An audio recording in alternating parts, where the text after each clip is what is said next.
Madame, Monsieur, bonsoir et bienvenue à ce rendez-vous quotidien sur Equinox Télévision.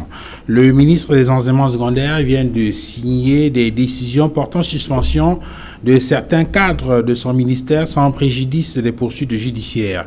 Il s'agit de toute évidence des fonctionnaires impliqués dans la fuite des épreuves au baccalauréat de l'enseignement secondaire général session 2020. On a là les premières mesures prises au terme de l'enquête administrative qui vient d'être bouclée après 3 semaines de travaux. Des enquêtes qui indiquent à demi-mot que les responsables de ces fuites seraient logés au service de la reprographie de l'Office du baccalauréat du Cameroun. Ils sont au total 7 personnels, fonctionnaires et agents sanctionnés pour négligence, fuite et complicité de fuite des épreuves de l'examen baccalauréat session 2020. Madame, Monsieur, à 20h, ce sera le journal sur Equinox Télévision avec Cédric Noufélé. Et juste derrière, ce sera le débrief, mais tout de suite, le fait du jour.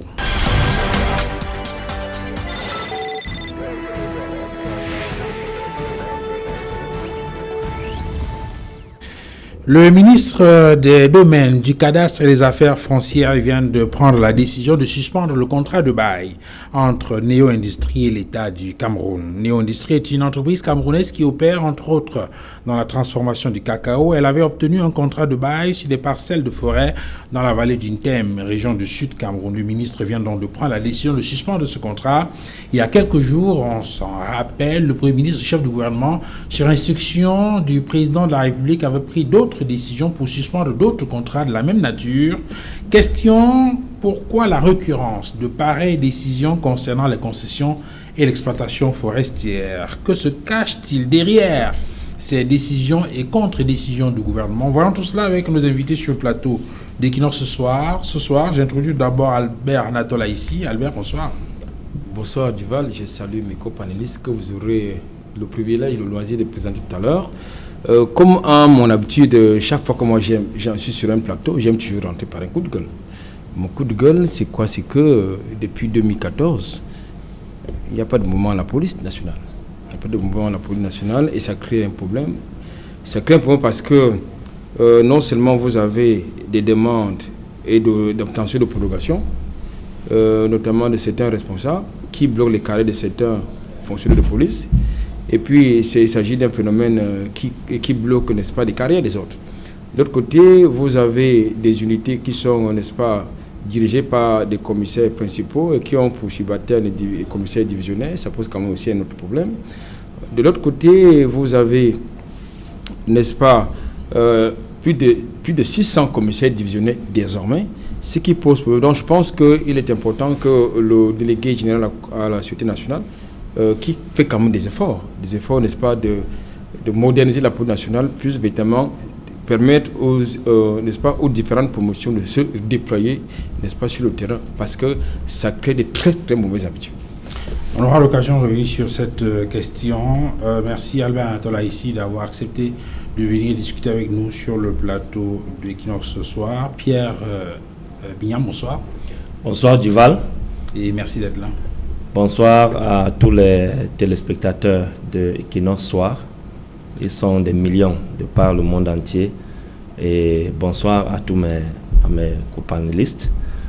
Alors, moi, je vais introduire en disant qu'il faut libérer les prisonniers politiques du mouvement pour la renaissance du Cameroun qui sont arbitrairement arrêtés par le régime président Paul Biya depuis plus d'1 an et demi. Aujourd'hui, le procès de Le Bon Datua a encore été renvoyé au 31 août et on ne sait pas pourquoi cette manœuvre continue alors que nous venons de sortir d'un conseil supérieur de magistrature où on a espéré que les choses allaient quand même au moins changer quant à ce qui concerne l'indépendance de la justice camerounaise par rapport à l'immixtion de l'exécutif dans ses prérogatives. Donc, dommage qu'aujourd'hui, des gens continuent à être détenus sans être jugés illégalement, arbitrairement. C'est pour cela que je lance un appel aux autorités publiques et au régime du président Paul Biya de libérer tous les militants politiques du MRC, le président Mamadou Mouta, Moutaïga et tous les autres qui sont arbitrairement arrêtés. Pierre-Emmanuel Bignan, vous êtes militant du MRC, c'est le mouvement pour la renaissance du Cameroun. Merci d'être venu. Amar Rodolphe Diallo, bonsoir. Bonsoir Duval. Je salue également tous les téléspectateurs d'Equinox Soir. C'est un plaisir pour moi d'être là ce soir. Bon, j'ai pas de coup de gueule. Je suis très content. Contrairement aux autres. Ah oui, contrairement aux autres, j'ai pas de coup de gueule ce soir. Je suis plutôt très content d'échanger avec la quasi-totalité des panélistes, y compris les téléspectateurs qui nous regardent. Merci Amar Rodolphe Diallo d'être venu sur ce plateau. Je rappelle que le 4e siège sera occupé par le représentant du RDPC, le Rassemblement démocratique du peuple camerounais, le parti au pouvoir. Il y a bien évidemment quelqu'un qui a été programmé par les responsables de la communication de cette formation politique et qui a été contacté. Nous espérons qu'il va nous retrouver sur ce plateau d'un moment à l'autre. C'est vous qui avez la parole, Amar Rodolphe Diallo, vous la gardez. Question peut-être pour permettre aux auditeurs, aux téléspectateurs de comprendre ce qui se passe. Lorsqu'on parle de cette décision prise par le ministre des Domaines, du Cadastre et des Affaires foncières, de suspendre un contrat de bail qui avait été passé au préalable avec une entreprise camerounaise, il s'agit de quoi exactement? Bon, pour parler trivialement, comme au quartier, depuis 2012, quand même, l'État du Cameroun a entrepris ce qu'on appelle une réforme foncière. C'est-à-dire que l'État du Cameroun a décidé qu'une partie des forêts lui revient, si on peut dire véritablement du droit. Et que ces ces forêts-là vont soit servir, soit peut-être au champ de cacahuètes, ou comme c'est le cas dans nos industries qu'on doit aborder véritablement tout à l'heure. Mais pour revenir plus particulièrement dans le cas de nos industries, l'industrie a sollicité à l'État du Cameroun une parcelle de terrain dans la vallée du Ntem, dans la région du sud du Cameroun, pour, dit-on, cultiver des cacao. Ces cacao-là vont servir, ils sont véritablement dit d'éléments. Je ne sais pas si on peut appeler ça dans le domaine, ce sont les matières premières. Le cacao va servir à une industrie qui est logée du côté de Kekem, c'est dans le Onkam, c'est-à-dire principalement à l'ouest du Cameroun. L'État du Cameroun a fait quoi? L'État du Cameroun a loué la parcelle. Nous, industrie doit encore remplir, donc l'État du Cameroun n'a même pas encore cédé totalement, pas encore loué totalement. Nous, industrie doit encore remplir certaines paperasses. Après la paperasse, il y a que le président de la République va promulguer, va donc décider officiellement que notre industrie va occuper telle parcelle de terrain, Mais déjà sur le terrain, il y a eu des remous. Parce que quand vous regardez, pour ceux qui suivent l'actualité, notamment au niveau des réseaux sociaux, vous allez voir qu'il y a de cela 2 à 3 semaines, voire un mois, il y a comme si c'était une cabale autour de nos industries pour véritablement dire que nos industries viennent s'accaparer les terres de la population de la vallée du Ntem. Voilà. Ce qui est faux, parce qu'il faut voir que c'est l'État du Cameroun qui loue une parcelle à un autre Camerounais, et ce Camerounais doit mener une activité rentable qui doit véritablement servir à la population locale et par ricochet servir aussi à tout le triangle national. Qu'est-ce qui fait problème? Ce qui fait problème, c'est que les populations estiment que l'État a pris leurs terres sans les consulter, et l'État a donné les terres à un allogé, qui est M. Né-Industrie, qui est M. Né aussi, qui est un gars originaire de l'Ouest Cameroun, comme on l'a signalé. Ils se plaignent aussi que, quand M. Né aussi est arrivé, il n'est pas venu contacter, causer avec les chefs traditionnels. Parce qu'en pays et camp, on explique que, même si la terre appartient à l'État, tu dois venir préalablement discuter avec les chefs. C'est 250 chefferies dans ce département. Donc, il devait faire une discussion préalable avec les 250 chefs avant de rentrer encore voir l'État pour signer, paraffer, et ainsi de suite. Un autre problème, c'est qu'ils estiment que la population riveraine, que M. Niossi a construit l'usine à l'Ouest Cameroun et vient faire les champs de cacao au niveau du sud, ce qui est un problème, parce qu'il faut expliquer terre à terre. Vendredi dernier, donc, le ministre des Cadastres et des Affaires foncières a donc décidé qu'il devait suspendre provisoirement. Mais il faut expliquer aux téléspectateurs que M. Niossi n'était pas encore en possession totalement de cette terre. Parce que c'était une procédure. Ce président de la République, après la procédure, ce président de la République qui promulgue que M. Niossi doit occuper telle parcelle de terre. Jusqu'aujourd'hui, on ne peut pas déterminer que c'est 66 hectares ou c'est 3200 hectares. Donc, on est encore véritablement dans la spéculation. Le ministre a suspendu. On attend véritablement la suite de l'affaire. Alors, on attend ici sur le développement que vient de faire Amar Rodolphe Diallo en tant que journaliste qui s'intéresse aux faits, uniquement aux faits. Est-ce qu'il y a une ou deux choses qu'il faut ajouter? Je voudrais corriger 2 ou 3 choses dans l'argumentaire de mon jeune confrère pour ce qui concerne les faits. Les faits, c'est que il s'agit d'un contrat de concession qui a été signé entre l'État du Cameroun et la société Neo Industrie SA et autres en 2017, qui porte sur 66 000 et poussières d'hectares de terres arables. Parce qu'on met beaucoup plus en relief le cas de Neo Industrie SA et on le fait à dessein. Je voudrais vous rappeler, Duval, que lorsque vous vous engagez à investir dans une communauté, cela doit se faire au profit des populations et avec leur collaboration après diverses concertations. Sur les éléments qu'il a évoqués, J'y arrive. Ah d'accord, ok. J'y arrive. Je veux savoir si ce sont des éléments complémentaires ou Non, vous faites une correction. J'y arrive. Donc, ce qui fait quoi? Ce qui fait que on met beaucoup plus en exergue monsieur Néossi Emmanuel. Parce que je voudrais pas qu'on entre dans la politique politicienne. C'est pour tibaler cette histoire-là. Ça devient malsain. Puisque derrière monsieur Néossi Emmanuel, il y a des parents qui ne sont pas de Bamileke, ce sont les parents de monsieur Emmanuel Néossi sont soit Boulou, soit Ntoumou, soit Mbaye. Donc ce ne sont pas les mêmes qui sont derrière. Et encore que la superficie qui devrait être rétribuée à la société Neo Industrie porte sur 26 000 hectares et non sur 66 000 et poussières d'hectares. Ça veut donc dire que derrière, il y a des choses qui se passent. Donc lui, il a été une sorte de porteur d'eau. Disons ça comme ça. Et ça met il y a en filigrane, n'est-ce pas, la problématique de la gestion, notamment de la politique cacaoyère au Cameroun. Parce que c'est ça qu'il s'agit. C'est-à-dire que puisque ce qui est mis en relief, c'est que il a créé une usine de transformation des fèves de cacao du côté de Kekem. Maintenant, il faut aller chercher, n'est-ce pas, la matière première du côté du sud. Je voudrais vous rappeler que avant d'être la société Neo Industrie SA est exportateur officiellement. Et avant d'être exportateur, il y a un préalable. Vous devez avoir une cacaoyère.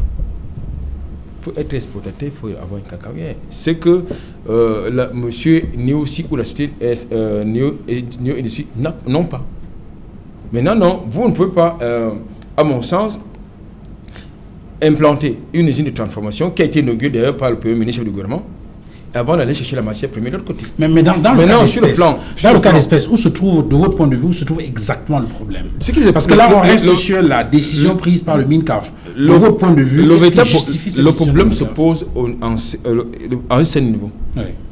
C'est quoi? C'est que les communautés villageoises n'ont pas été associées à cette opération mafieuse, parce que c'est le cas de le dire. Puisque dans une télévision concurrente, j'ai vu des images où vous voyez des bornes à l'intérieur des habitations. Vous voyez des bornes à l'intérieur des cacaoyères. Vous voyez les bornes dans un cours d'eau. Les gens ne peuvent pas s'asseoir à Yaoundé et en complicité, ça c'est le cas de le dire, avec les administrateurs civils, c'est-à-dire les autorités administratives, décider des destins des communautés. C'est ça qu'il s'agit. Donc le problème pose sur le fait que vous savez quand même quand on voudrait engager un projet quelque part, il y a ce qu'on appelle les audiences foraines. Les audiences foraines, ça consiste en 2 ou 3 choses. La première, recueillir les idératas des populations. Dans le cas d'espèces, ça n'a pas été le cas. La seconde chose, ça consiste à faire soit engager un audit ou une étude d'impact environnemental du projet. Bon, dans le cas d'espèces, je ne pense pas qu'à partir du moment où il y a eu des mallettes qui ont circulé et qui n'ont pas été redistribuées aux populations, ça ne pouvait que susciter, n'est-ce pas, un conflit. D'accord. Pierre Bignan, quel est le regard du politique sur cette affaire? Alors, la première chose que je vais dire, c'est qu'il ne faut pas que cette affaire soit instrumentalisée et prenne une connotation tribaliste. Surtout, il faut écarter cette piste d'analyse. Parce qu'il faut que les Camerounais retiennent que nous vivons ensemble. Dans un pan d'analyse de Armand Rodolphe tout à l'heure, il a évoqué le fait que Néo Industrie, le propriétaire, soit de la région de l'Ouest et qu'il y aurait un souci dans ce sens-là du fait qu'il ne soit pas accepté de l'autre côté. Je pense qu'il faut rapidement écarter ça. Maintenant, il faut regarder ce problème de façon globale en termes de la gestion de nos forêts, de la redevance foncière et la façon dont l'État gère, c'est-à-dire que les projets de développement public et puis les projets de développement locaux.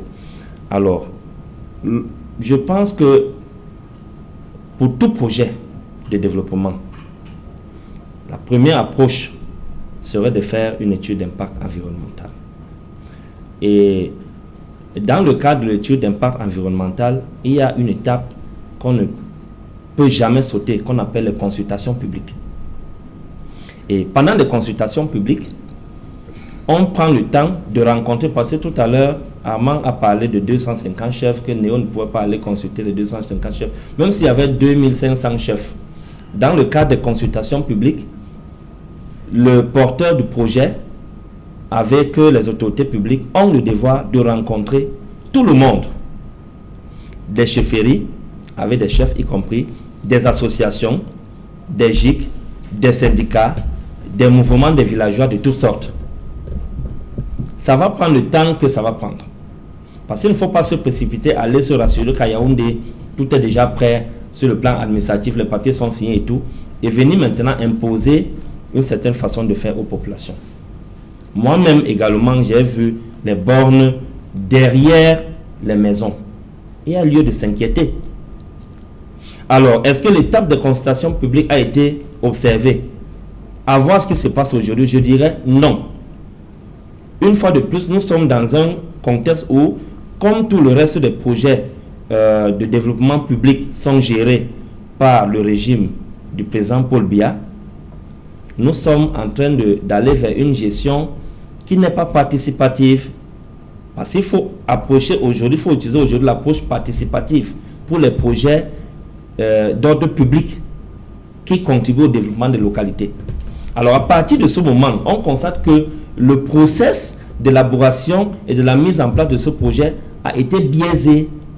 Voilà pourquoi aujourd'hui les populations ne se retrouvent pas. Mais je vous rassure que... Alors finalement, la décision prise par le MINCAF est une décision salutaire.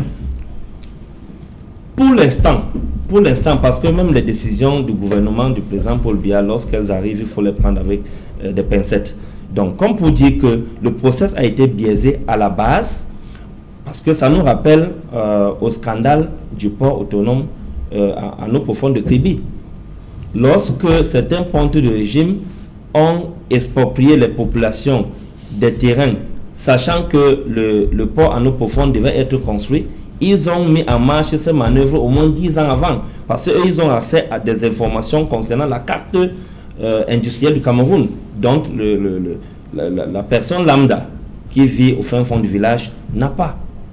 Ayant ces informations, ils ont mis sur pied une politique d'expropriation des terrains, des terres, moyennant rien, sachant qu'ils vont revendre ces terres plus tard. Alors, c'est cette politique qu'il faut revoir. Si nous voulons contribuer au développement de notre pays, il faut revoir cette politique foncière globalement. Parce que vous voyez, l'exploitation forestière, si réellement l'exploitation forestière contribuait au développement de nos localités, c'est que les villes comme Belabo est comme Douala, c'est que Yabassi est comme Lagos. Puisque des millions, sinon des milliards de tonnes de bois qui sortent de ces localités depuis les années avant l'indépendance jusqu'à ce jour aurait déjà contribué au développement de ces localités. Et il y a un manque criard de la volonté de l'État de réguler tout cela. Donc, moi je pense que dans le cas de néo-industrie, les populations du Sud ont juste été avant-gardistes. Ils ont eu un éveil de conscience. C'est même une chance qu'ils aient réagi tôt. Ils se seraient trouvés dans une situation où ils sont expropriés de leurs terres, que ce soit qu'on parle du bail ou de quoi, tous ces termes-là. Parfois, ça vient sous forme de bail. Après, ça devient, on vous dit, parce que tout à l'heure, M. Aïssé a évoqué le fait que ça parle, le contrat parle de 26 000 hectares. On se retrouve à 66 000.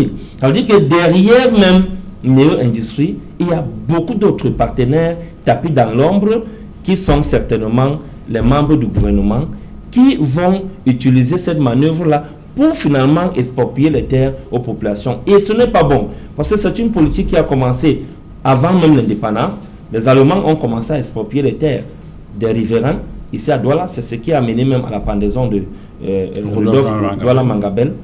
Alors, si après l'indépendance, cette politique continue, hier on avait des colons blancs qui nous expropriaient de nos terres. Aujourd'hui, nous avons des colons blancs à la peau noire du régime de Paul Biya qui continuent à exproprier les populations de leurs terres. Ce n'est pas bon pour le développement d'un pays. Ça ne peut pas nous amener à une émergence et ça ne peut pas, cette politique ne peut pas développer nos localités.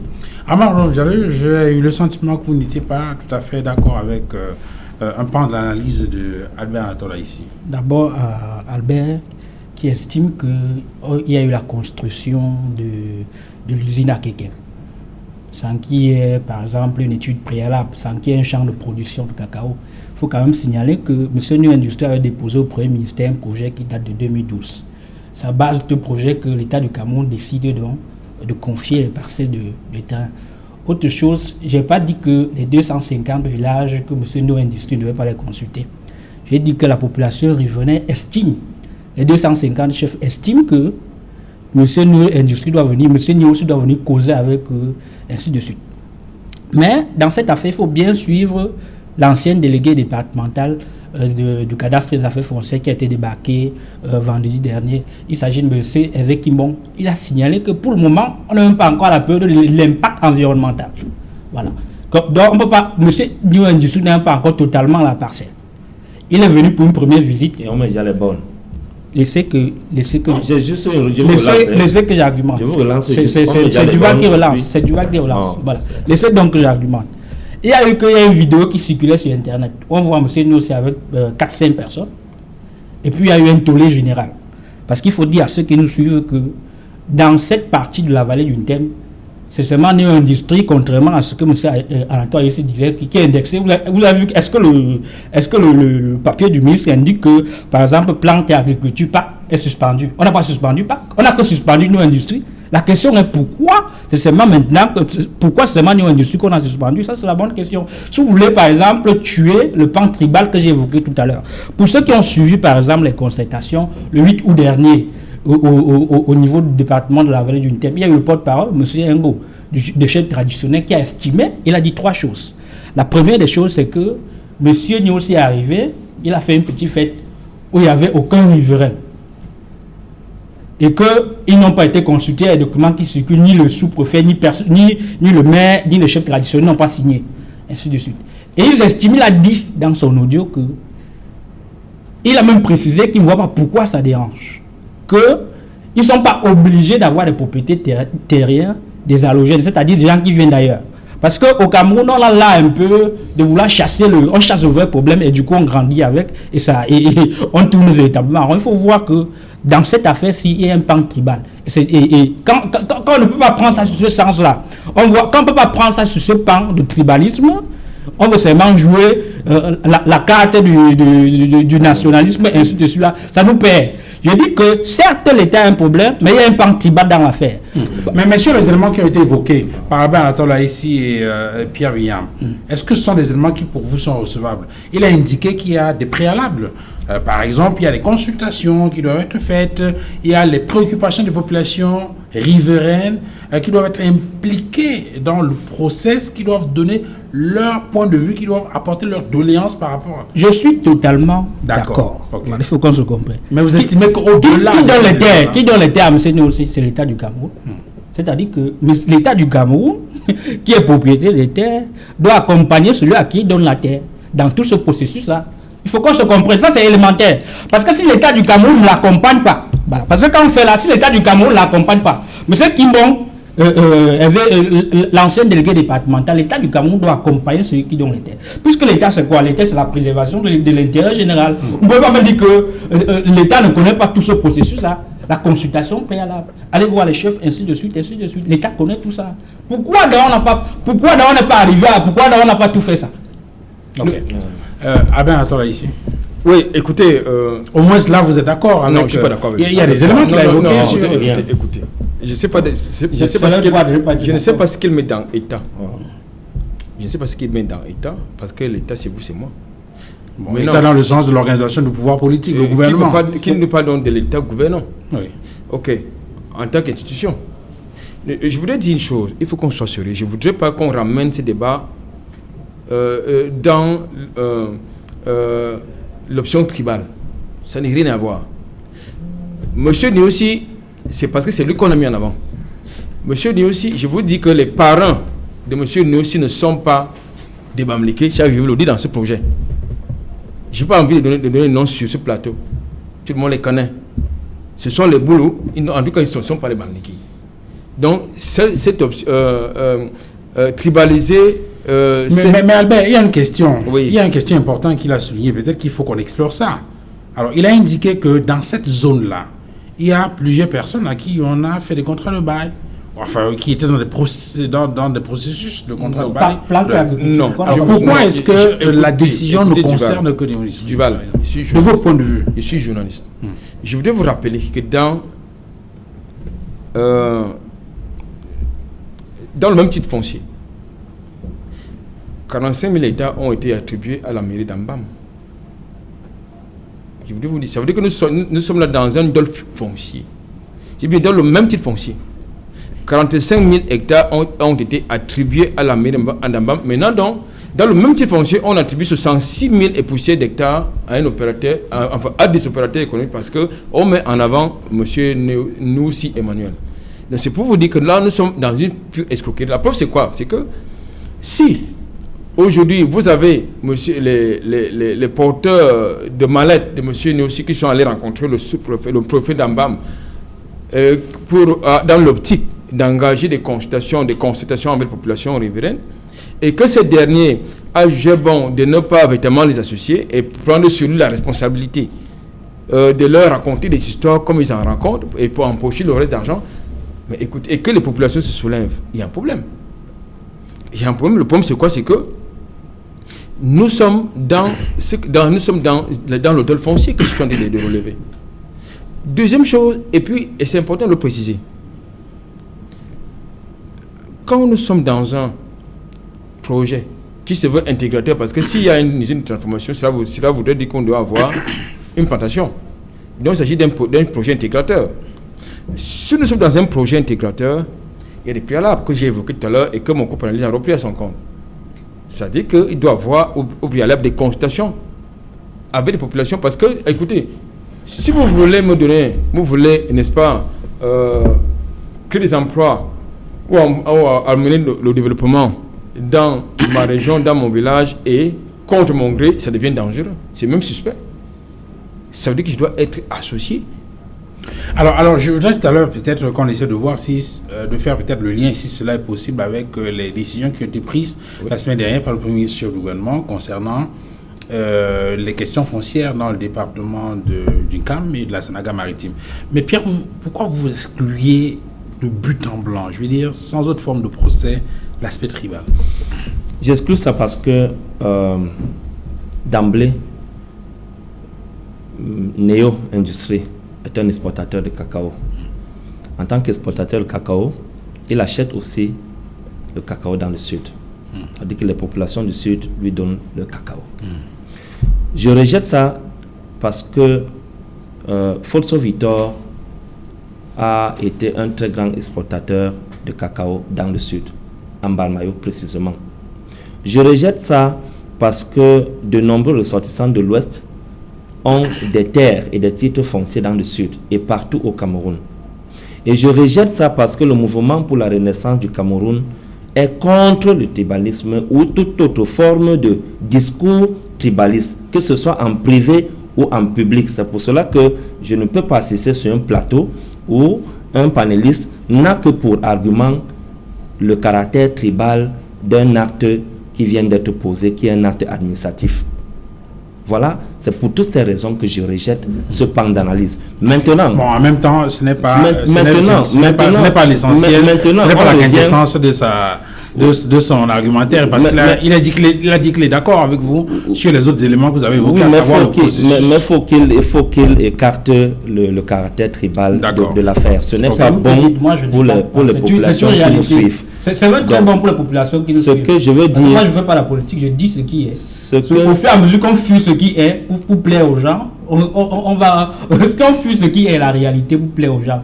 C'est-à-dire qu'on fait tourner les gens avant. Il y a une réalité. En tout cas, ce n'est qu'une analyse, à Rodolphe Diallo, une analyse qui peut être... Non, ce que je veux dire, c'est que nous avons un problème qui est profond sur la gestion de nos terrains, sur la redevance foncière. Oui. Et le problème de votre point de vue exactement, c'est quoi?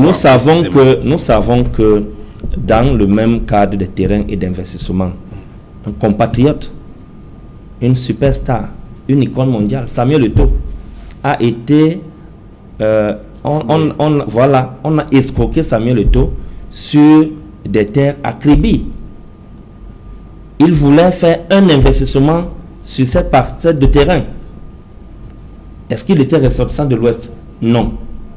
Alors tout à l'heure, j'ai évoqué le scandale du port en eau profonde de Kribi, dont les pontes du régime ont tout fait pour exproprier les terres des villageois et puis faire des titres fonciers, sachant que le port allait être construit et ils allaient revendre ça plus cher. Donc c'est un profond problème qu'il faut toucher. C'est cet aspect quand même, il y a des gens qui sont en prison. Maintenant, oui, je dis pas, c'est dans le même sillage que nous continuons. Alors, nous voyons que tout à l'heure, Albert a dit qu'on n'est pas encore dans la phase des études d'impact environnemental. C'est très grave. On n'en est pas encore là et on voit des bornes. Nous avons tous vu des bornes. On a vu des reportages et sur des chaînes de télévision, on a vu des bornes posées derrière les maisons des gens. Alors, ça veut dire que nous sommes vers la fin du process. Et donc, les populations ont raison de poser ce problème. Maintenant, moi, je continue à penser que dans le cadre de cette affaire, il faut revoir la politique de développement local. Parce que dans chaque localité, il y a ce qu'on appelle les fonds de développement. Nous savons que ces fonds de développement, la plupart du temps, sont gérés par les sous-préfets, par les préfets. Les chefferies traditionnelles, et ce débat revient sur la table, ont perdu de leur influence sur la gestion de ces fonds de développement.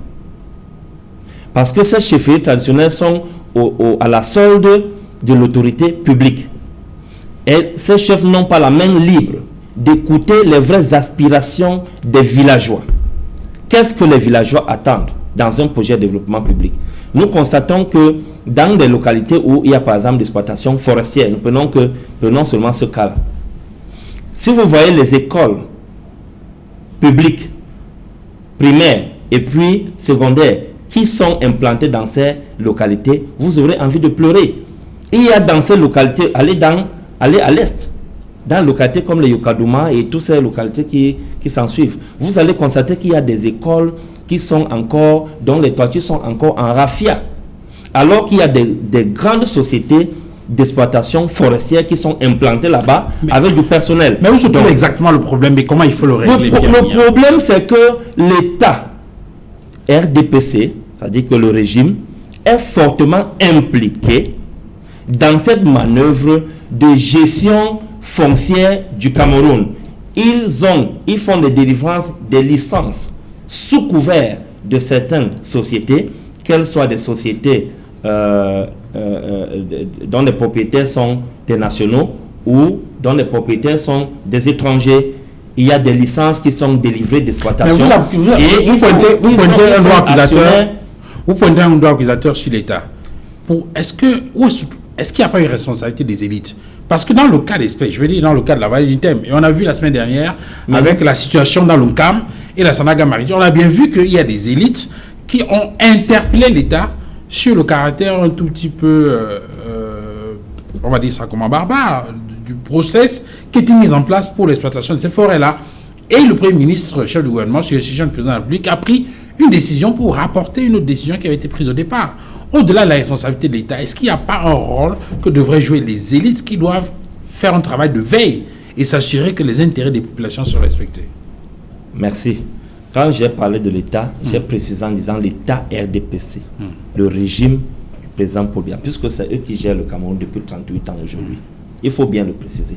Et le concept de l'élite qui a été défini par le régime du président Paul Biya est celui selon lequel l'élite appartient au parti au pouvoir. Donc l'élite camerounaise aujourd'hui, à plus de 99%, appartient au régime du président Paul Biya. Ça veut dire qu'il y a donc cette confusion-là entre l'État, l'élite et le régime. C'est la même chose. Alors, à partir du moment où on définit ça de cette façon-là, on avance en disant que c'est cette même élite-là qui fait partie du régime du président Paul Biya qui contribue à ce que cette manœuvre perdure, parce qu'ils sont partie prenante. Lorsque on a vu dans le Sud, le chef qui a essayé de faire une protestation lorsque le sous-préfet était en train de passer, le sous-préfet lui expliquait que l'argent a été viré et que les élites sont au courant que l'argent a été viré. Mais le chef lui-même du village n'est pas au courant. Il n'a même pas vu les traces du virement. Nous ne parlons plus des villageois, donc de ses administrés. Ça veut dire que l'élite est fortement impliquée là. Cette élite-là aussi, je vais vous dire que les pontes du régime de Paul Biya, il y en a qui ont des licences d'exploitation forestière. Comme ce sont des fonctionnaires, leur nom ne figure pas, mais ils ont des prête-noms, tout le monde connaît ces manœuvres. Nous savons que dans ce pays, ce sont les membres du ponte du régime de Paul Biya qui ont des sociétés, les plus grandes sociétés d'exploitation de bois, de transformation même de bois et de coupe de bois. Ils ont ces licences. Donc, ils ne peuvent pas être juges et partis en même temps. Albert Anton, là, ici, lorsqu'on analyse sur le fond, et d'ailleurs, en vous écoutant tout à l'heure, le sentiment qu'on a, c'est que vous pouvez être d'accord avec Pierre qu'il y a une complicité des élites pour spolier les populations. Mais, écoutez, bien évidemment, tout à l'heure, comme M. Armand Diallo voudrait seulement nous ramener dans un débat tribal, il y a quelques mois, M. Massenji Findi voulait lancer un projet de développement à l'ouest. Il est ressortissant de l'ouest. Et il voulait lancer ce projet sur une superficie de près de 700 hectares. Je ne sais pas si on lui a accordé, si les populations, les communautés lui ont permis de réaliser ce projet. Pourtant, il est ressortissant de l'Est. Ça veut dire que ça pose un problème de la collaboration, de l'implication des communautés riveraines. Les élites sont impliquées parce que ce sont les élites compradors. C'est une bourgeoisie comprador qui voudrait justement asseoir, n'est-ce pas, son pouvoir financier sur les pauvres populations. Dans la Léquier, notamment dans la Léquier, on connaît ça. Il y a une pont du régime qui a acheté pratiquement plusieurs villages avec à vil prix. À vil prix, voilà. Donc moi je pense que... Bon, là vous voyez les villages, nous ce qui nous intéresse c'est les forêts. Non, j'essaie de vous faire comprendre que ce n'est pas un problème de tribal. Il s'agit d'un problème de contexte. C'est-à-dire quoi? C'est-à-dire qu'il y a des gens qui veulent blanchir de l'argent. Des gens qui veulent blanchir de l'argent en l'investissant dans les projets, dans les éléphants blancs si vous voulez. Parce qu'en réalité, l'histoire de la vallée du Tep, c'est un éléphant blanc. Au même titre que l'histoire ça? de... Non, c'est l'éléphant blanc. Comment ça? Non, c'est l'éléphant blanc. Écoutez, je voudrais vous dire une chose. Ça paraît grave, hein, ce Non, que vous pourquoi on dites? revient Non, dessus? Non, c'est l'éléphant blanc. C'est l'éléphant blanc. Je voudrais vous dire, il faut qu'on soit sérieux. Je voudrais ici convoquer les éléments culturels. Vous avez des personnes, des communautés qui occupent une terre pendant des centaines d'années. Vous venez du jour au lendemain, vous leur dites que non, vous n'avez plus accès à votre champ, à votre rivière, à votre coude pour aller vous laver. Vous n'avez plus accès à votre cacaoyer, à votre maison, parce qu'il y a un bloc, n'est-ce pas, de béton qui est là, parce que c'est une boîte, donc ça ne leur appartient pas. Ils ne sont pas informés. Écoutez, vous allez percevoir ça comment? Vous avez, n'est-ce pas, les restes de vos ancêtres qui sont enterrés là dans cette terre. Qu'est-ce que vous en faites? Ça ne vous révolte pas ça? Donc je pense que tout à l'heure je disais que... Alors à ce moment-là, qu'est-ce qu'il faut faire exactement? Non, ce qu'il faut faire, c'est quoi? C'est que l'État, c'est-à-dire l'État, l'institution, a des titres fonciers sur la terre. Si l'État a envie de pouvoir donner une partie, n'est-ce pas, de son patrimoine foncier à un investisseur qui soit national ou étranger, je pense que c'est mieux déjà soit de le faire dans son titre foncier, soit peut-être de pouvoir véritablement impliquer les communautés riveraines.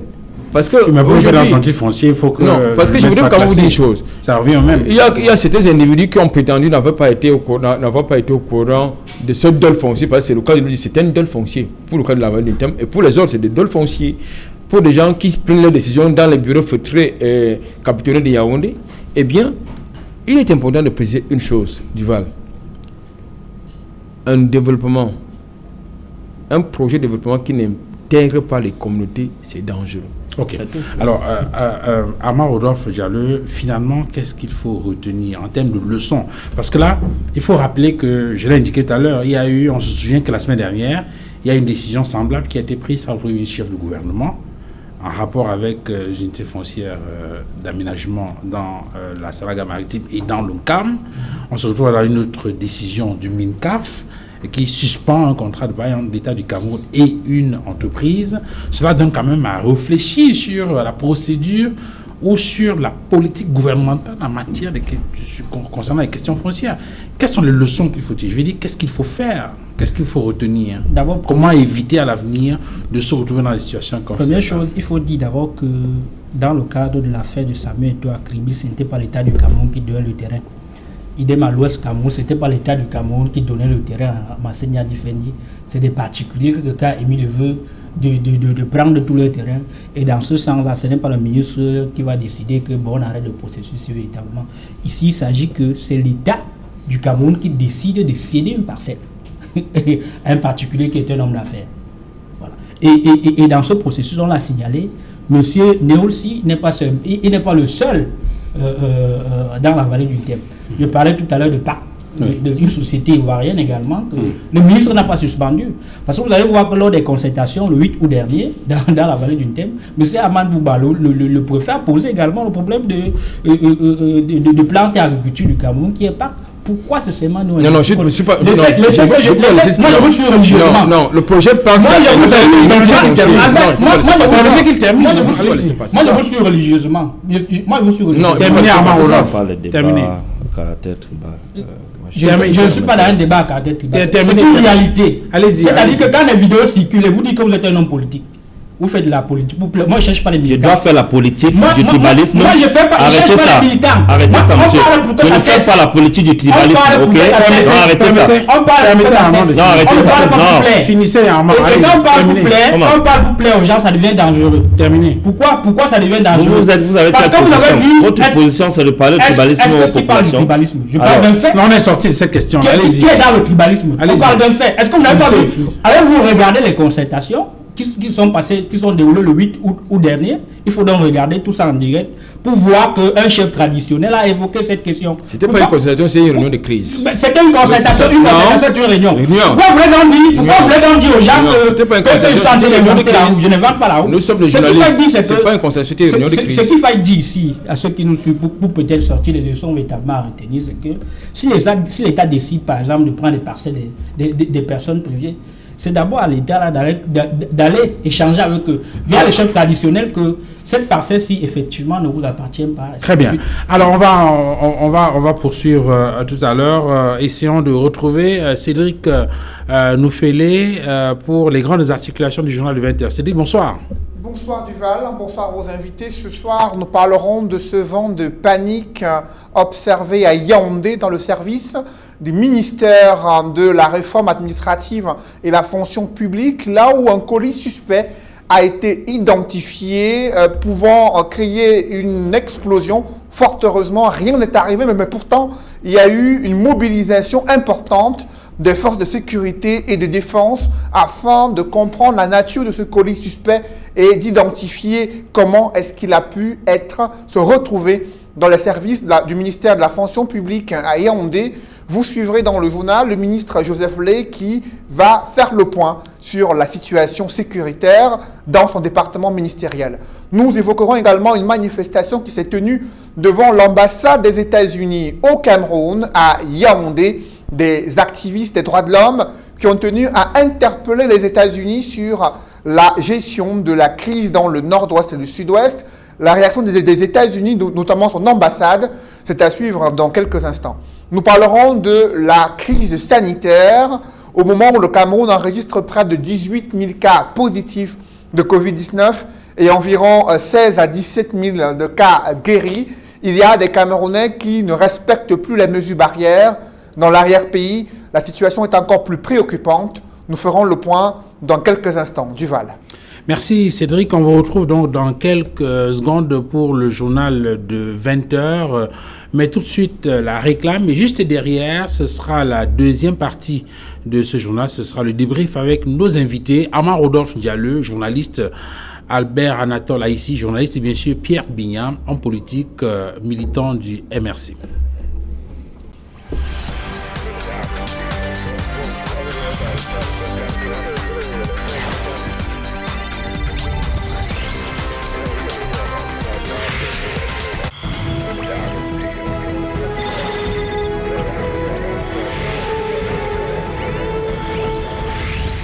Bienvenue donc sur le plateau d'Equinox ce soir pour ceux qui nous rejoignent à l'instant. Pierre Bignam du MRC, Rodolphe Diallo, journaliste, et Albert Anatole Haïssi sur le plateau de ce lundi 17 août 2020.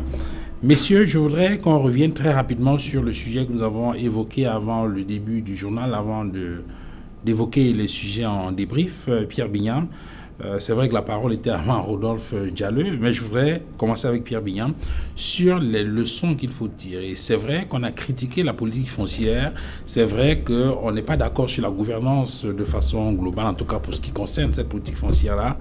Qu'est-ce qu'il faut donc faire pour éviter à l'avenir ce genre de dérive? La première chose à faire, c'est que le constat est clair. Le gouvernement, le régime du président Paul Biya a échoué, lamentablement.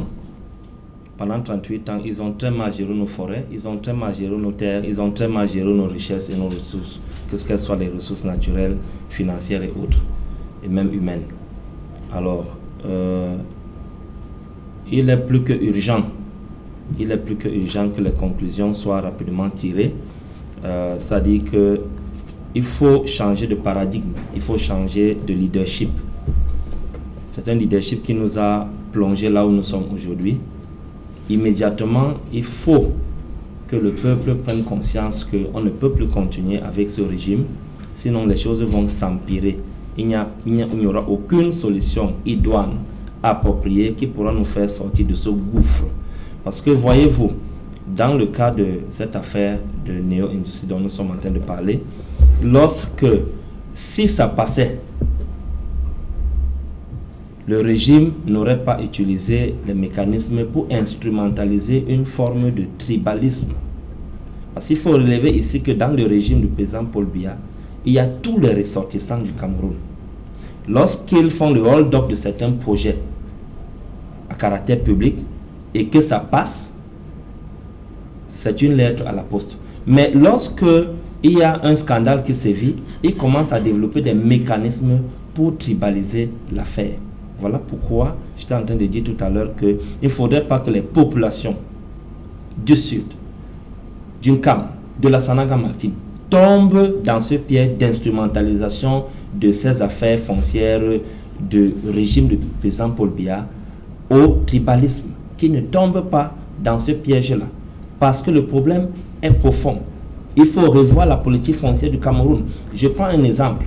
Est-ce que vous connaissez que, à date, l'État du Cameroun ne connaît pas, je prends un exemple des forêts qui sont déjà recensées, ne connaît pas le nombre d'arbres qu'il y a par forêt.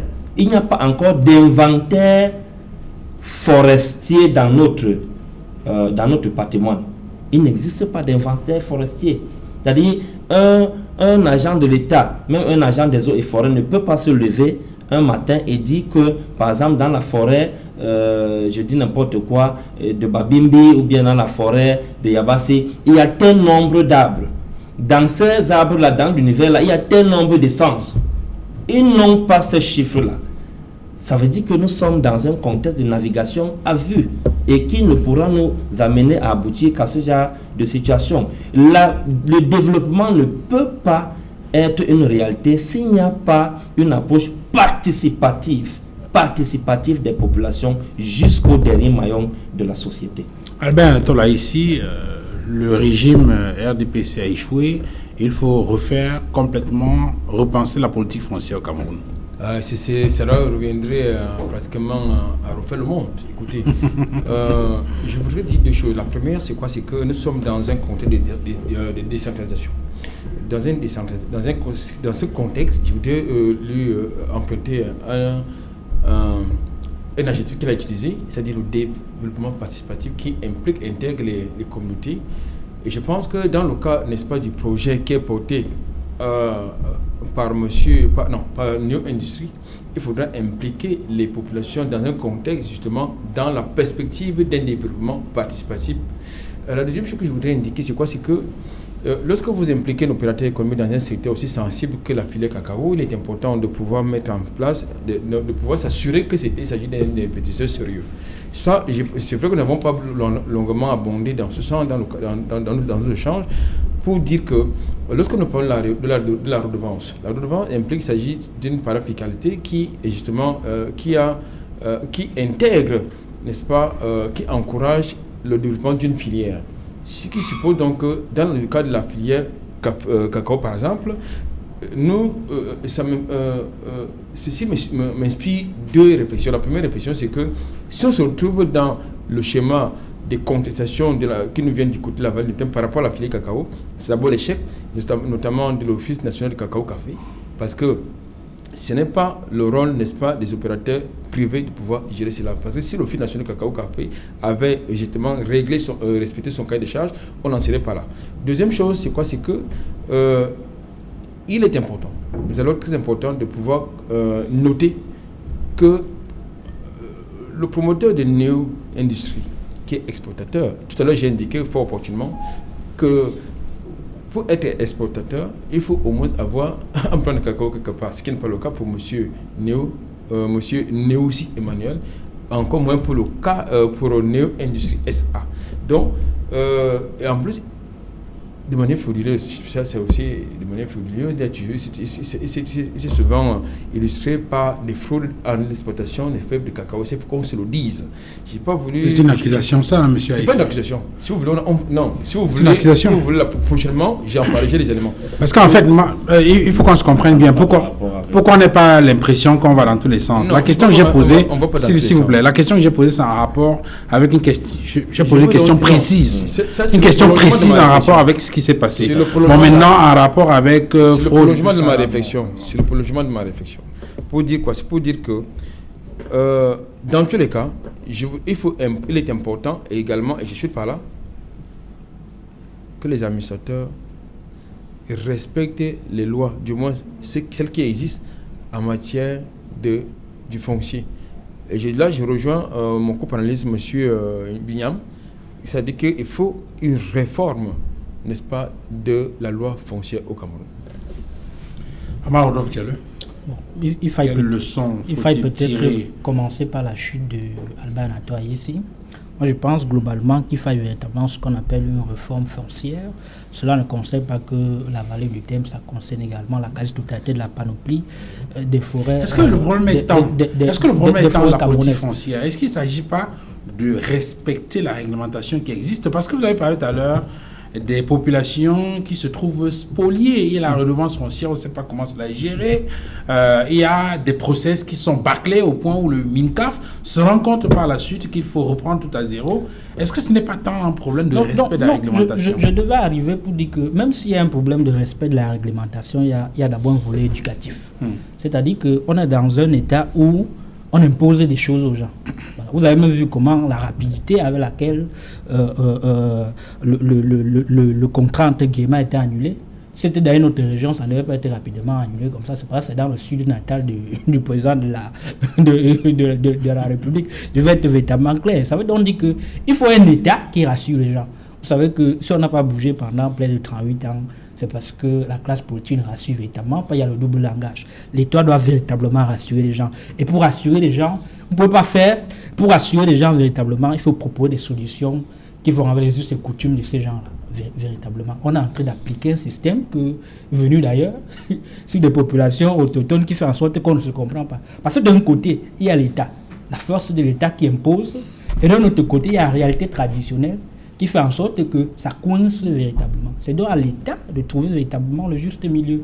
L'État doit trouver le juste milieu aussi pour voir, par exemple, que si un particulier, que ce soit un étranger ou un citoyen national, veut aller, par exemple, implanter une société dans une zone quelconque, il faut d'abord tenir compte des us et coutumes, véritablement, de ces populations-là. Maintenant qu'on échoue, comme c'est le cas véritablement dans l'affaire de la vallée du Thème, quand on échoue, on instrumentalise les gens, comme vous avez vu, les chefs traditionnels.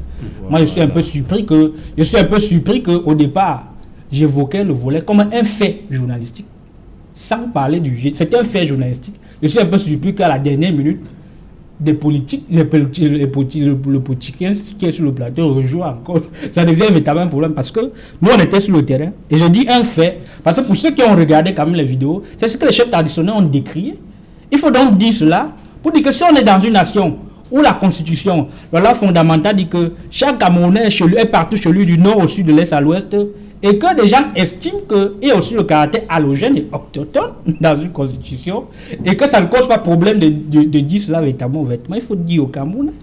Peut-être qu'il faut redéfinir tout cela, qui est autochtone, qui est allogène véritablement. Donc il faut repenser globalement, comme on a dit, la politique foncière. Il n'y a pas que la politique foncière, il faut repenser notre manière de gouverner, il faut repenser notre manière de développement. Est-ce qu'on a expliqué à ces populations-là le bien fondé, par exemple, de l'implantation d'une plantation de cacao? C'est ça l'intérêt des audiences foraines. Voilà, et effectivement, est-ce qu'on a expliqué? Parce qu'on ne peut pas voir. Moi, j'ai regardé, par exemple, pour ceux qui étaient sur le terrain, vous allez voir qu'il y a des jeunes qui manifestent. La majorité sont des jeunes sans emploi. L'oisiveté. Est-ce qu'on a, par exemple, dit que cette plantation-là peut créer tel nombre d'emplois, ça peut vous éviter l'exode rural, ainsi de suite. Donc, ça pose donc le problème de ce qu'on a. Et c'est à l'État. Ce n'est pas forcément à quelqu'un ne peut pas débarquer de nulle part. Il vient l'État, c'est qui? L'État, c'est le sous-préfet. L'État, c'est le maire. À la temps, il ne pas être de décentralisation. L'État, c'est les chefs traditionnels qui souvent prennent même. Et quand la chose éclate en public, ils disent qu'ils n'ont jamais pris. Donc c'est un véritable problème. C'est un problème d'abord de mentalité, mais c'est un problème de gouvernance. Repenser cette gouvernance camerounaise-là. Quel est le type de... je ne sais pas, quel type de société, véritablement, qu'on veut construire demain? Quel idéal camerounais qu'on va avoir dans 15 ans, 20 ans? Voilà. Parce que c'est l'État du Cameroun, par exemple, dans ce cas-ci, qui a décidé de prendre les terres au particulier pour dire que ce sont ces terres. Et puis maintenant, on redistribue aux gens pour créer des sociétés, pour créer ce qu'on appelle véritablement de la valeur ajoutée. Mais est-ce que ça profite à ces populations-là? Là est toute la question. Alors, Pierre Vignan, on a écouté dans le journal tout à l'heure un élément en rapport avec une grève des transporteurs qui estiment qu'il y a beaucoup d'abus contre eux et ils ont donc organisé ce mouvement d'humeur là pour protester. Bon, tout à l'heure, on parlait de l'affaire foncière, de la politique foncière, et tout de suite, on tombe dans la politique de transport au Cameroun. On voit qu'il y a plusieurs syndicats qui ne s'entendent pas. Et c'est une manœuvre également de l'État de les perdre dans leur fonctionnement. Parce que c'est des situations qui arrivent lorsqu'on ne prévoit rien. On peut nous dire tout le temps que le gouvernement s'est concerté parce qu'à l'approche de la Covid, lorsque la Covid est arrivée, on nous a indiqué, par exemple, que le Premier ministre avait reçu les syndicats des transports et qu'un certain nombre de problèmes ont été résolus, ont été liquidés. Et que quelques temps plus tard, on voit cette redondance de situations qui arrivent. Ça conforte ma position lorsque je dis que le régime du président Paul Biya a échoué. C'est-à-dire, à un moment donné, entrer même dans les analyses pour justifier telle ou telle situation, c'est un problème d'échec de gouvernance dans tous les compartiments. Mais si on regarde de façon précise dans cette affaire, par exemple, on dit qu'il y a des syndicats qui disent oui, il faut qu'on aille négocier, d'autres qui disent non, il n'est pas question. Est-ce que cela ne pose pas également la question de la sincérité même de ces responsables syndicaux qui, pour certains, vont se mettre à table avec les pouvoirs publics alors que les intérêts des travailleurs ne sont pas garantis? Qui légalise les syndicats? C'est l'État, c'est le gouvernement. Qui légalise les uns et pas les autres. Qui accorde du crédit à certains syndicats? C'est l'État. Il y a des syndicats qui sont proches au régime du président Paul Biya. Ce sont des syndicats qui sont manipulés, qui sont tenus de bout en bout. Ce sont des syndicats qui ne touchent pas les problèmes profonds de leurs acteurs, c'est-à-dire que leur personnel et tous les acteurs qui rentrent dans le domaine d'activité. Mais il y a des syndicats, un autre pan de syndicats, qui sont ceux-là qui se battent pour l'intérêt commun des acteurs de leurs activités. Ces syndicats-là ne sont jamais pris en compte. Je parle en connaissance de cause, puisque j'appartiens à un milieu qui a plusieurs syndicats. Les uns sont pris en compte par l'État et même leurs doléances. Généralement, ces doléances sont même souvent dictées par l'État. Et ça pose un problème aussi de la représentativité. Parce qu'aujourd'hui, très vite, lorsqu'un syndicat se met en place, il y a déjà un bureau, il y a un président et les vice-présidents, les secrétaires et autres.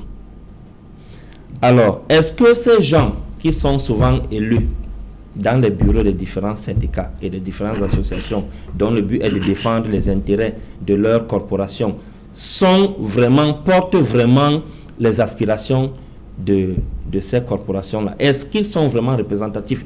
Est-ce qu'ils ont vraiment le souci de la revendication pour l'amélioration de leurs conditions? Ou ils se portent souvent, ils mettent souvent tout en jeu pour se retrouver dans les bureaux de ces syndicats pour aller chercher leur pain quotidien avec le régime actuel. Donc tout cela, c'est quelque chose qu'il faut mettre sur la table. Est-ce que les présidents des syndicats sont vraiment représentatifs? Est-ce qu'ils ont vraiment l'aval ou sinon la caution de leurs membres avant de les représenter? C'est un problème, c'est un problème qu'on connaît aussi au niveau des délégués du personnel dans les entreprises. Les bons délégués du personnel, pour la plupart du temps, sont des gens qui sont toujours en conflit avec la direction générale.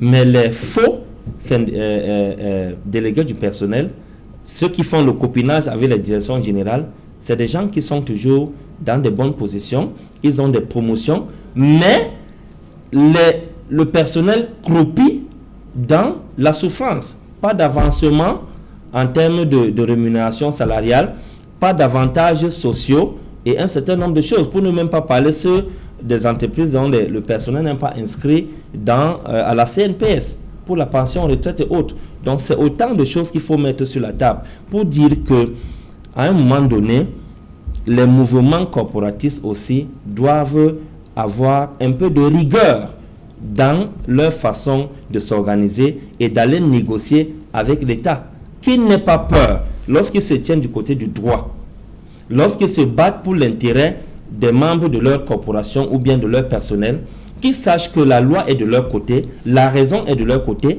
et qu'ils ont le soutien de leurs camarades ou de leur personnel. Attendez, ici, l'actualité ce soir, c'était également, j'ai failli dire cet engin explosif, mais il s'avère finalement que c'était un canular. Oui, un canular, heureusement. Enfin, on ne peut pas encore en conclure, puisque nous ne savons pas ce qui va découler, n'est-ce pas, de l'enquête, c'est tellement qui est en cours. Mais sauf que je constate en tant que journaliste que il y a comme une baisse du niveau d'alerte. Parce que lorsqu'on parlait de Boko Haram, de la crise sécuritaire du côté nord-ouest et du sud-ouest, le niveau d'alerte était à son maximum. Mais depuis là, c'est comme une sorte le niveau d'alerte, peut-être c'est maintenant au niveau 2, au niveau 1.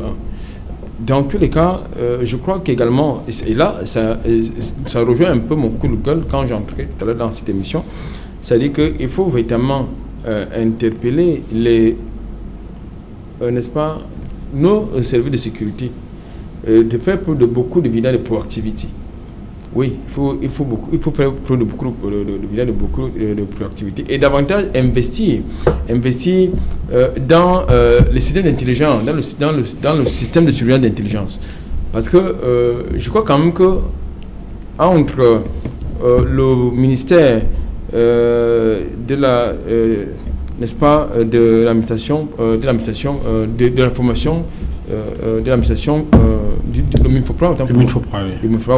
Au Minfopra, je crois qu'il y a plusieurs caméras qui fonction publique là. Il y a plusieurs caméras, c'est-à-dire au niveau de ce ministère, il y a beaucoup de caméras et je crois, et même à l'intérieur de ce ministère, il y a des caméras, que ce soit à l'extérieur ou à l'intérieur. Donc je ne pense pas que vous pouvez, si d'aventure ces vidéos, ces caméras sont opérationnelles, on devrait quand même de manière facile, j'allais dire, savoir qui a fait quoi, qui a introduit quoi et où, et à quel moment, à quelle heure. Alors dans le communiqué qui vient du Minfopra, justement, on apprend que c'est un objet suspect qui a été donc repéré dans un carton contenant des dossiers administratifs au 2e étage du bâtiment abritant donc le ministère de la fonction publique et de la réforme administrative. Et donc, par mesure de précaution, le personnel du ministère a été évacué après l'alerte et les services de sécurité saisis ont procédé donc à la fouille systématique du bâtiment ainsi qu'à l'analyse du dit objet pour en déterminer la nature. Pour l'instant, ce qu'on sait, c'est qu'il n'y a eu aucun dégât matériel, aucune perte en vie humaine, heureusement. Oui. Je voudrais également indiquer que en dehors du système de vidéosurveillance, vous avez une société de sécurité qui assure, n'est-ce pas, la sécurité physique. C'est-à-dire quand vous entrez là-bas déjà en ces temps de Covid, pour entrer dans ces bâtiments-là, il faut monter patte blanche. Donc, je ne suis pas certain que cet objet-là soit arrivé là comme parachutement. Ça veut dire qu'il y a quelqu'un qui est entré avec. Donc, ce qui doit pouvoir amener le département de ce ministère à renforcer, n'est-ce pas, le dispositif de sécurité. Amaro Diallo, au-delà de ces deux éléments qui ont déjà été évoqués, on apprend qu'il y a des sanctions qui ont été prises par le ministre des enseignements secondaires. Il faut se rappeler qu'au cours de la session 2020 du baccalauréat de l'enseignement secondaire général, on avait enregistré des fuites d'épreuves au baccalauréat C et D, ce qui avait d'ailleurs amené le ministre à reprogrammer ces matières-là. Aujourd'hui, on a le sentiment d'être fixé de ce côté-là sur les responsables de ces fuites. Il y a des noms qui ont été donnés.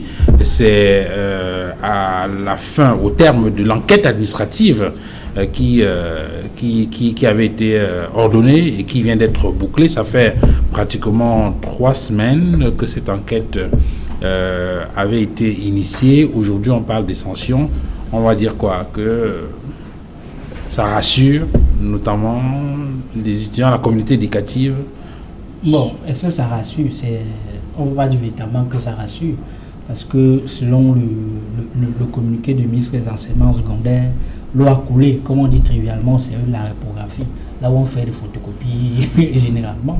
Moi, je pense que l'office du baccalauréat, c'est avec la complicité du ministère des enseignements secondaires, il faille plus professionnaliser le processus de déroulement des examens au Cameroun, parce que je ne maîtrise pas bien le secteur du Val, parce que On dit qu'on propose des épreuves et puis il y a un tri préalable. Après, véritablement, le tri préalable, il y a une sélection des épreuves. Je ne sais pas comment cela fait pour véritablement tomber, comment on fait pour garder, quel est le secret pour qu'il n'y ait pas véritablement fuite. Est-ce que ceux qui travaillent là-bas, qui sont au service de la reprographie, et ainsi de suite, est-ce qu'ils ont des codes de moralité? Ils ne vont pas donner les épreuves dans la famille, et ainsi de suite. Moi, je pense qu'il faut travailler beaucoup plus en amont pour que ce n'est pas une première véritablement au Cameroun. Le problème, c'est que c'était pendant une période de Covid et qu'on a totalement repris près de 2 à 3 épreuves. Maintenant, il faut donc le ministre, il faut professionnaliser davantage. Je pense que le système informatique peut aider véritablement dans ce sens. Une centralisation. Lorsqu'on lit le texte du ministre, on se rend compte effectivement que la police judiciaire et un certain nombre de services, notamment l'antique, ont aidé pendant les enquêtes. Moi, je pense qu'il faut une centralisation extrême. La centralisation aussi peut travailler avec le service informatique. Voilà. Parce que pour que, même, par exemple, le chef de centre, il découvre pour qu'il puisse découvrir la copie que le jour de l'examen. Maintenant, il y a la bonne foi, il y a ce que le ministre a fait, il y a les habitudes véritablement au Cameroun. C'est d'abord un problème, comme je disais tout à l'heure, de mentalité. Voilà. Quel est le type de diplôme qu'on veut donner au Camerounais de demain. Voilà. Donc ce ministre et à l'ensemble de la communauté éducative de travailler véritablement ce secteur et davantage sécuriser des épreuves et des concours. Moi, il me semble que c'est primordial parce que l'élève qui pendant un moment passe beaucoup de temps, il se prépare, après il part composer, on te dit que non, on reprend encore véritablement alors que lui il est innocent. Ça montre qu'il y a une injustice véritablement quelque part. On va retrouver dans quelques secondes Sylvestre Hippolyte Zangaou sur le plateau de 100% Foot pour nous décliner les principales articulations de cette émission qui va démarrer juste après le plateau d'Equinox Soir. Est-ce que Sylvestre est déjà en poste? Sylvestre, bonsoir. Bonsoir, Duval. Alors, au menu de 100% Foot ce soir? Au menu de 100% Foot ce soir, l'affaire UMS de Loum. Le club du championnat de Ligue 1 a été relégué en Ligue 2, tout simplement parce qu'il a refusé de payer à Bonaventure Ndjonkep ce qu'il lui doit après l'avoir limogé comme entraîneur en 2017. Nous en parlerons ce soir avec le secrétaire général de l'UMS de Loum. Nous parlerons aussi de cette requête des entraîneurs de l'indomptable du Cameroun qui était en Coupe du Monde en 1990. Michel Kaham, Jean Manga Ongene et le coach Jules Frédéric Nyonga réclament eux aussi des logements après que le chef d'État a décidé de donner satisfaction aux 22 lions indomptables qui étaient de cette aventure. Voilà, dont les deux principales articulations de 100% Foot ce soir, Duval. Une idée sur les invités ou bien ça reste un secret? Michel Kaham, qui sera invité de 100% Foot, Joseph Tuigno, secrétaire général de UMS de Loum et le coach Joseph Fondobo en plateau avec nous ce soir. Merci Sylvestre Hippolyte Zangaou et bonne émission. Merci Duval. Mesdames, messieurs, on va s'arrêter là pour ce lundi. Infiniment merci, messieurs, d'être venus sur ce plateau. Amar Rodolphe Diallo, merci d'être venu. Merci infiniment. Je rappelle que vous êtes journaliste. Merci également à vous, Pierre Bignam, d'être venu. Merci, Duval. Merci, vous êtes militant du MRC, c'est le mouvement pour la naissance du Cameroun. Albert Atola ici, merci. Ça fait un plaisir. Vous êtes journaliste. Merci à vous, madame, messieurs, d'avoir regardé cette autre livraison d'Equinox ce soir, de ce lundi 17 août 2020. Retrouvons-nous demain à partir de 19h. Bonsoir chez vous.